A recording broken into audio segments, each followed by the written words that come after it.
ఆంధ్రప్రదేశ్ ఉప ముఖ్యమంత్రి పవన్ కళ్యాణ్పై అనుచిత వ్యాఖ్యలు చేశారనే ఆరోపణపై అరెస్ట్ అయిన ప్రశ్న రావణ్ను నేర విచారణ కోసం కృష్ణా జిల్లా మచిలీపట్నంలోని ఇనగుదురుపేట పోలీస్ స్టేషన్కు అతన్ని తీసుకురావడంతో అక్కడ ఉద్రిక్త పరిస్థితులు నెలకొన్నాయి.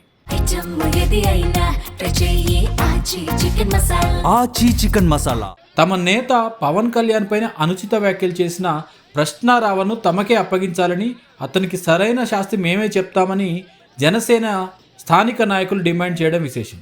రావణ్ను తమకు అప్పగించాలని డిమాండ్ చేస్తూ జనసేన కార్యకర్తలు పోలీస్ స్టేషన్ ఎదుట ఆందోళన చేపట్టారు. స్థానిక జనసేన నాయకులు శ్రీకాంత్, కొరియర్ శ్రీను తదితర నాయకులు ఈ కార్యక్రమంలో పాల్గొన్నారు.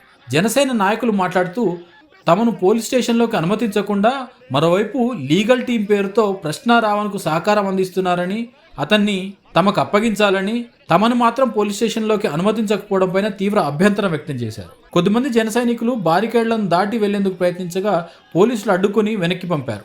చట్ట ప్రకారం రావణ్పై చర్యలు తీసుకోవాలని, లేదంటే తామే పోరాటం కొనసాగిస్తామని, ప్రశ్న రావణ్ లాంటి వారిని ఉపేక్షిస్తే మాత్రం మరొకరు ఇదే తరహా అనుచిత వ్యాఖ్యలు చేయడము, సాధారణ ప్రజలపైన సోషల్ మీడియాలో వేధింపులకు దిగుతుంటారని, అందుకని ప్రశ్న రావణ్ను తమకు అప్పగిస్తే సరైన శాస్తి మేమే చెప్తామని జన సైనికులు హెచ్చరించడం విశేషం.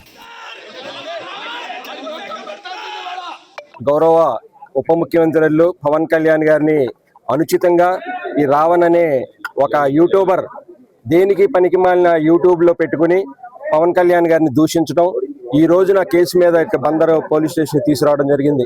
మేమందరం కూడా కోరుతున్నాం, ఇటువంటి వారికి శిక్ష పడితేనే ఇంకొకరికి మంచి జరుగుద్ది. ఏదైతే రాష్ట్రం అంతా కూడా శాంతి భద్రతలు సరిగ్గా ఉన్న సమయంలో కావాలనే శాంతి భద్రతలు ఘాతం కలిగించాలని, కులాలు మతాల మధ్య ఘర్షణ పెట్టాలని చెప్పి ఆ వైసీపీ నాయకులు చేస్తున్న కుట్రలో ఈ రావణ్ భాగస్వామి అవుతున్నాడు. ఈ రావణ్కి ఒకటే చెప్తున్నాం, నీకు ఇప్పటికైనా నోరు అదుపులో పెట్టుకుంటే మంచిది. లేకపోతే నువ్వు ఏ ఊర్లో వెళ్ళినా నీకు తగిన శిక్ష వేయడానికి జన సైనికులు అందరూ కూడా సిద్ధంగా ఉన్నారు. కాబట్టి ఇప్పటికైనా మారి ఏదైతే నువ్వు కత్తి మహేష్ పట్టిన గతి పట్టించుకోవద్దని చెప్పి, ఎవరో పెట్టిన బిస్కెట్లకి నువ్వు కులాల మధ్య మతాల మధ్య గొడవలు సృష్టిద్దని చెప్పి కోరుకుంటూ ఈ రోజున అతన్ని వెంటనే తగిన శిక్ష పడాలని చెప్పి ఈ రోజు జనసేన పార్టీ డిమాండ్ చేస్తుంది. నిన్న మా జన సైనికులు ఇచ్చిన కంప్లైంట్ మేరకు ఈ ప్రశ్న రావణ్ అనేవాడిని బందరు తీసుకొచ్చారు. మంచిదే అయ్యా, పోలీసులు కూడా ఒకటే చెప్తున్నాం, గతంలో పేరు నాని గారు ఉన్న టైంలో ప్రతి పోలీస్ స్టేషన్ లోనూ ప్రతి 3 నెలలకి ఎస్ఐ బదిలీ అయ్యాడు. మాన్యశ్రీ పవన్ కళ్యాణ్ గారు వచ్చిన తర్వాతే మీ బతుకులు మా బతుకులు బాగుపడ్డాయి, మీకు వాల్యూ ఇచ్చారు.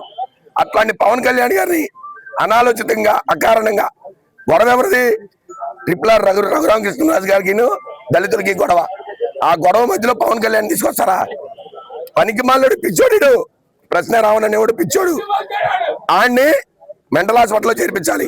అలాగే దేశద్రోహం కేసు పోలీసులు స్వయంగా పెట్టి ఆడిని దేశద్రోహం కేసు కింద మచిలీపట్నంలోనే పోలీసులు స్వయంగా కేసు పెట్టి ఆడిని వెంటనే రిమాండ్కి సబ్ జైలుకి తరలించాలి. అని దేశం దాటిచ్చేయాలి. కేవలం మత విద్వేషాలను రెచ్చగొడతాడు, కులాల మధ్యలో చిచ్చు పెడతాడు, ప్రాంతీయతవాదం తీసుకొస్తాడు. అతను మాట్లాడేదంతా కూడా సమాజాన్ని దుష్టపట్టించే విధంగా తప్పితే ఏ విధంగానూ ఉపయోగపడేది కాదు. చివరికి అతని ప్రవర్తన ఏ విధంగా వచ్చేసిందంటే, రాష్ట్ర ఉప ముఖ్యమంత్రి శ్రీ కొణిదెల పవన్ కళ్యాణ్ గారిని అనుచితంగా వ్యక్తిగతంగా ఎవరో నోటితో చెప్పలేని పదజాలాలతో అతను దూషిస్తున్నాడు. అలాంటి వ్యక్తిని కఠినంగా శిక్షించాలి.